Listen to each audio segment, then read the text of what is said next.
tanan nga buhat ug sakripisyo natong tanan alang kini sa kadayganan ug kahimayaan sa Ginoo. Dalaygon ang Dios. Ang pagdayeg ni San Juan atong patron mauusab ang atong pagdayeg ug pagyukbo sa atong Ginoong Hesus.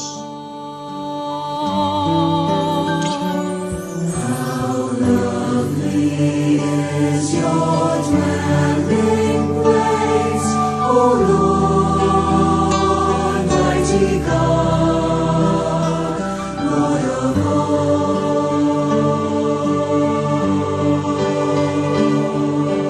Even the lowly sparrow finds a home for her brood, and the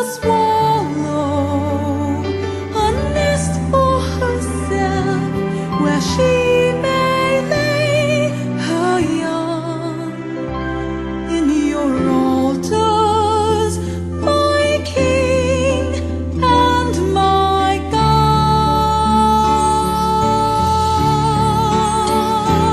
How lovely is your dwelling place, O Lord,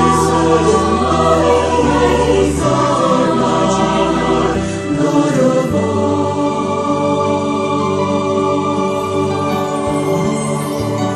Blessed are they whose dwelling is your own, Lord of peace.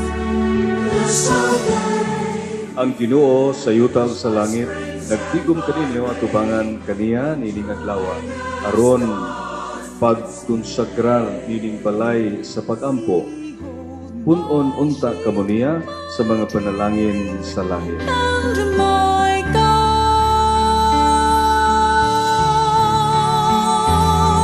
how lovely is your dwelling place, O Lord, mighty God, Lord of all.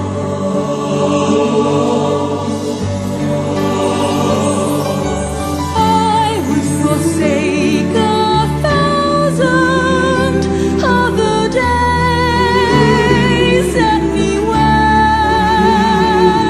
if I could spend one day in your court, belong to you alone. My strength are you alone.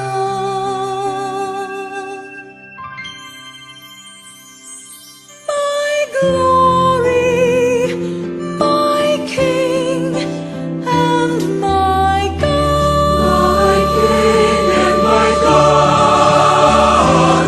How lovely is your dwelling place, O Lord. Wala man ako mapasalamati ang tanan nasulti apan sayod mo og ang Ginoo kinsa mo og unsa ang inyong kaayo nga inyong gipaambit. Salamat, salamat, salamat.